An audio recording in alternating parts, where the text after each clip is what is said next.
Hey fellow Tenno, my name is JT and today I'm going to talk about Inaros. Inaros is a Warframe that was introduced in update 18.5. He is a sand-based tank Warframe whose skills are based around crowd control and healing. His first ability is called Desiccation. When activated, Inaros will blast enemies with a wave of cursed sand that will blind your enemies and steal their health. This ability is really cheap, it only costs 17 energy with a streamline equipped, so you can spam it as much as you want, and it offers amazing crowd control. And it also opens up enemies for melee finishes.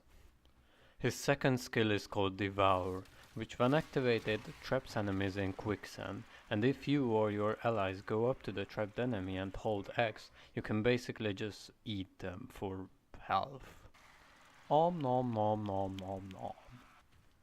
His first skill is called Sandstorm, which just does what you expect from it. Inaros turns into a whirlwind of sand and ragdolls enemies all over the place, while dealing decent damage and eating all your energy. And finally his fourth skill is called Scarab Swarm. Now this ability has two different mechanics, the first one being a charge one, where if you hold the ability button, it will channel your health into armor. Every percent of Scarab armor equals 1 base armor, so if you charge it to max, you have 400 armor, and with Steel Fiber equipped, you will have 620 armor. Now, the armor bonus will last until the end of the mission, or until you start to use the other mechanic. Speaking of which, when you charge Scarab armor to at least 25%, you can activate it by pressing the ability button again, and then Inaros will curse an enemy with a Scarab Swarm. This Scarab Swarm will take the enemy's health away over time, and will heal you and your allies for the damage dealt. It will also spread to other enemies if they get too close to an affected target. Inaros also has two passives. The first one is that he gains health when he performs a melee finisher, which is amazing when you consider that when built for range, your one will blind half the map with one cast. The second passive is a unique bleed out animation, so when you enter the bleed out state, Inaros enters a coffin from which he can revive himself if he steals enough health from enemies around him. Now, as you may be able to tell, this doesn't really work against higher level enemies, but if you use it against lower level enemies, you can basically never die. And now I'm going to show you how I mod my Inaros. I have two builds for him. One of them is this. This is for a really specific squad composition where you don't need to heal. I have negative power strength, so I have really bad healing through my abilities. So I only use this build if I go to higher level missions against Grineer or Void or anything like that, and Trinity or something else can heal me. This is purely a crowd control build, nothing else, not a surviving, although it has Vitality, Steel Fiber and Rage. And if you want to survive more in a really high level mission, I can advise you switch Steel Fiber to what's it called? Quick Thinking. Oh wait, I don't have the okay. So if you add more forma, you can just swap Steel Fiber to Quick Thinking. And the other build is this. This is a more, how could I say, general going around doing all sorts of missions build. I mostly solo, and this is what I use. I use Handspring for soloing because it's essential. You don't want to get knocked down. That's like Inaros' only weakness. I use Vitality, Steel Fiber and Rage for more survivability. I say Rage to survivability because you can cast your abilities with this. Basically, Inaros has the biggest or largest health pool of all frames in the game. So if you take minor damage, you're going to get energy back with Rage.